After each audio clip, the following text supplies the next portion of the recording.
All right, y'all, this is the setup during the daytime, sort of sunset, but you see how it's working. Like I said, y'all, here's the idea. These are gonna be stake pocket anchors. We're cutting it out of square tubing. These are gonna go in the stake pockets. These are some crossbars that I had from, or my brother had from another vehicle he had. Doesn't need them, so we're gonna utilize these to put that tent on. But we need, obviously, I wanna raise it a bit, about 10 inches, so the tent fits flush with the roof. And in order to do that, we're gonna put these in the stake pocket. Oh yeah, this is also because I have my tonneau cover, and I don't want to clamp it to the bed rails and introduce leaks in that seal of the tonneau cover. So, boom, basically that's gonna go in there. I don't want to drop that nut. It's not in there yet, not welded. And it's gonna sit in there. I'm gonna put a bolt through here on each corner. Now we're gonna have metal to weld to. And what we're gonna do is, we got this flat sheet, not sheet metal, but just flat metal. Boom, across the bed rail. And then from there, we're gonna get about straight in the middle. So we'll have one right here, about, I don't know, 12 inches out from the stake pocket. One right here. Weld up those structural pieces. And then we'll have these crossbars just bolted in on the top. And should work out decently well. But that's the plan. We'll see how the execution goes. I'm gonna go get this cut up. Got it clamped in.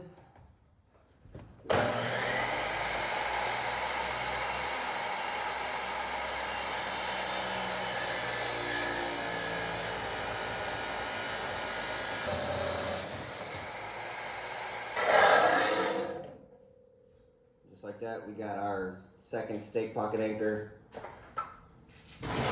matched up. Matched up with the first one. Get two more of these. Ready to rock. Just want to get a video of this if you're cutting out these stake pockets in the front of the bed. Just need a utility life. And should be coming out. Cool. Alright, so we got all the pieces cut up. My dad's welding the nut on the other one right now just so we can test it in here with the fitment, and then yeah, we're moving. Ready?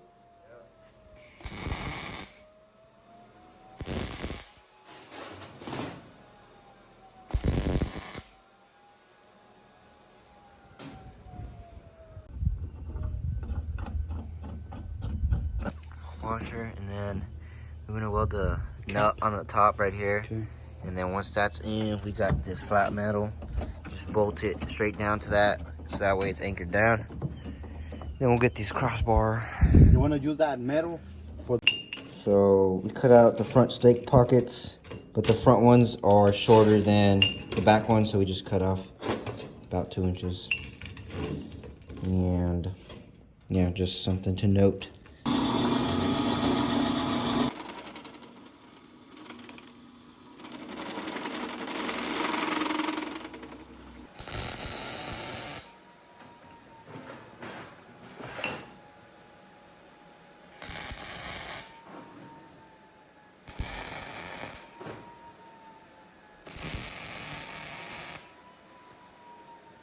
Marking the stake pocket holes, the center, so we can drill a hole in this, or so we can weld. We're gonna weld the stake anchors, spot weld it into this, and that way we can make sure everything's nice and even.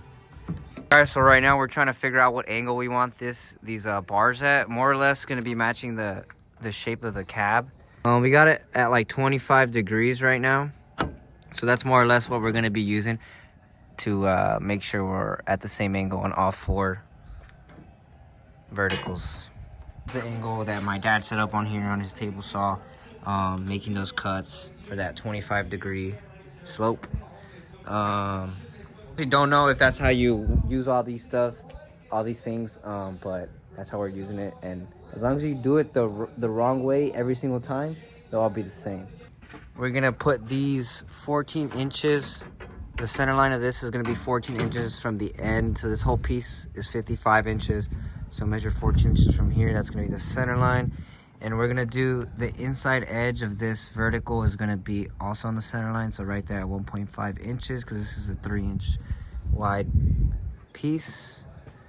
We're gonna do the same for all the 4, and then we're gonna get the flat stock spot welded into the anchors, so we can do that, and then we're gonna tack these in, and then hopefully measure everything. It looks fine.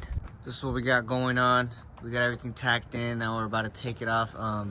These are the repurposed crossbars that we used from my brother's roof rack. So we had to fab up like these extension plates, sort of, because they weren't totally long enough. But it'll look cool once everything's painted. We got the level up there, making sure everything's nice and straight. Now we're gonna take it off and then weld it up, paint it, and should be good. And then we'll get the 10 on there, hopefully. All right, y'all, it's the next morning. This is what we got going on. Luckily, the sun came out. It was pretty cloudy yesterday, so it's a pretty decent day to be painting. But what I did was I sprayed it down with some brake cleaner, drank some coffee, wiped everything down, got certain spots sanded or grinded down, just to clean up the welds and stuff. So what I'm gonna do is I'm just gonna spray this cheap AutoZone primer down, a thin coat, and then I'm gonna do a couple coats with the matte black paint. I'm trying to get inside of these stake pockets because we didn't, the anchors that we made for the stake pockets, we didn't cap them off, so I don't want it to get rusty in there. So I'm trying to just get paint as far down as I can in there, and then yeah, we'll get it all primed up. All right, this is the first rail. Hopefully that's right, primered up. I only had like 3/4 of a can of primer, so I'm probably gonna have to get another one because this one basically took up the rest of that. But it looks good. I only did like one kind of heavy coat. Should be all right, and then I'll do like 2 or 3 coats of black paint. Got them primered in. Here's a little update. We got some black paint thrown on this one. This one has been fully painted. Did around 3 coats. Might have some touch-ups here and there, but you're not gonna see this bottom half. This is just, you know, for rust prevention and stuff. What a beaut. Check it out, we got our 2 pieces.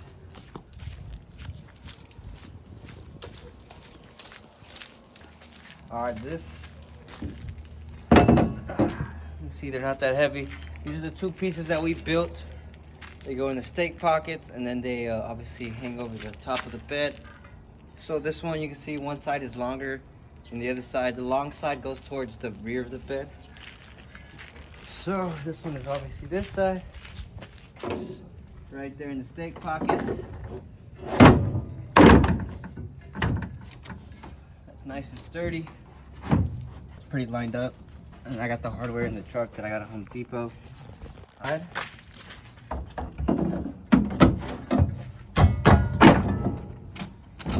The plastic isn't fully trimmed on this side, so that's why it's kind of gotta punch it in. But got all painted up, and then we repurposed these crossbars to line up with the holes right here in the top of the plates. If you want to take a peek at these. So basically, these crossbars came off of a roof rack for a 4Runner. I'm gonna pinch these in, get them nice and flush with the plates, bolt them down. Bolt everything down, and then we'll get the 10 on top, but let me get the bolts put in.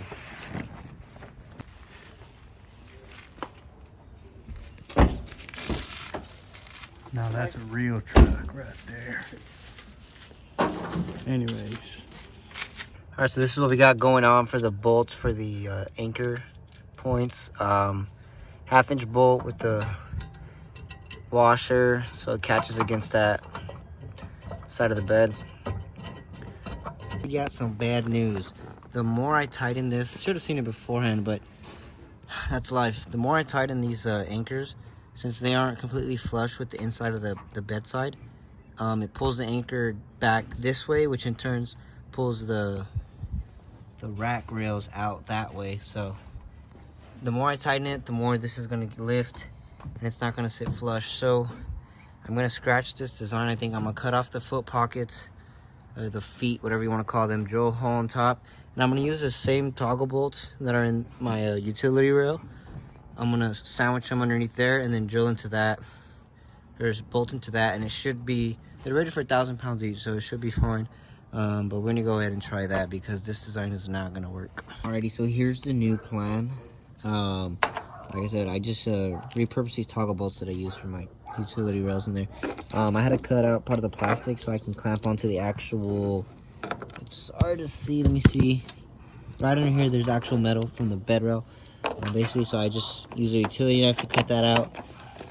And what we're gonna do is we're gonna get this toggle bolt in there, widthwise like that, and then that'll hold on to those rails from the top. I'll just drill a hole in the top of these, and that should work. These are rated for 1,000 pounds, they say. So, all right, y'all. So this is the solution we came up with. So we did end up cutting off the legs or the anchors, stake anchors, whatever the fuck you want to call them. And we ended up using these tie downs that I originally bought to use on those rails that I put on the side of the bed. Basically, I just took out the ones from here so I can test fit because I didn't want to go to Harbor Freight right now. And it works out really well. So this, pick that side up. This ties down very tight, and you can even hand tighten in if you wanted it tighter. Just get like a flat wrench or Allen and just tighten it even more. But it does sit flush and it's very sturdy. So I just wanted to show you guys how you can see the toggle anchor down there. I had to cut right there. Let me see. I had to cut the plastic to get to the actual metal, like I said before. This one you don't have to cut the plastic because it just covers the top. It doesn't go down. So the toggle bolt was gonna wedge in there, and we'll be able to do that. Alrighty, so here's how we're looking now. We got these all tightened up. I put a screwdriver to the middle and just kind of twisted them. This one needs another one. I forgot to do that one. There we go. But yeah, this thing is going nowhere. The only thing is, you can see there's a little bit of lift right there when I push up on it. But I'm assuming when the tent's on it, that's not going to be an issue. Even just going over bumps. But right here, these things are solid. You move the whole truck, and these things don't budge. And then we got the carriage bolts and the slides right there with some nylon nuts in the bottom with the washer. Tighten those down pretty tight. And then we're gonna get our tent up there. But for now, it's getting late and dark and cold, and I'm hungry, so I might just push that in there and then deal with that tomorrow. All right, folks, check it out. That is basically finished product. Well, it is finished product. Next video I'll get in the morning or daytime where I can get the tent open. But for now it's too cold and I'm in the alley, so I'd rather not. You can tell this tent is like not, so on this side it's basically flush. Then we have the ladder in the middle, and this side is a little thicker, so it's probably like an inch and a half thicker. But overall I'm pretty pleased with that. We didn't do too much measuring. These crossbars that we ended up reusing, added like that extra inch. But no worries, maybe in the future I'll do like these rectangular tubing all the way across. But for now, pretty proud of it. It's gonna work. And like I said, now I use these Harbor Freight tie downs. We'll see how those do. They feel very sturdy now, but you know, with wear and tear and actually using stuff. But yeah, this thing is not going anywhere. Then we got the just got a bolt in there. Plenty of strength on each corner. And yeah, it's basically, as far as I know, it's now 10 p.m. I got work tomorrow, so I'm gonna go to bed. All right, y'all, this is the setup during the daytime sort of sunset, but you see how it's working. Like I said beforehand, we cut those stake anchors down and we use the toggle bolts instead to basically cinch this plate down to the bed rails. And I'm moving the whole truck before this even budges. You can see I'm not moving. Every now and then I'll just check these if they're like loosening up, but not really. I mean, I've done like a quarter turn maybe. But other than that, we got the tent on top. It's pretty flush. This side is thicker than the other side, so this one, you see how it slopes up a little bit, but it's pretty fucking flush. And that's even with the ladder up there. I could take the ladder out and make it skinnier, but doesn't really affect me that much that I've noticed. And then we also have enough space to roll up the tonneau cover, so just got some junk in there. I'm about to go fishing tomorrow, but let me see, how do I do this? Pull this out. This just rolls up. Let me show you this first one. You can see there's not much interference from that. And the same thing goes to the one in the back. I don't want to pull it all the way back because I'm gonna leave right now, but you guys get the idea. And you can see the tonneau cover still sealed right here. Oh, by the way, I found where those foam little inserts go from my tonneau cover install. They match up directly onto each end of the rails, so that's where those go. And I'm pretty ecstatic about this setup. Not gonna lie to you guys, came out exactly how I wanted it to. Obviously it's DIY, so it doesn't look pretty. I mean, some of the paint that I used sucked, so it's coming off already in a few places. I need to get that painted with better paint before it rusts. Hit it with like a Rhino liner spray can, but I'm about to go take this out tonight. Actually, I'm gonna sleep in the tent for the first time, so I'll be recording a video on that hopefully. And yeah, this is a setup. It's pretty sick in my opinion. And now let's go get some use out of it.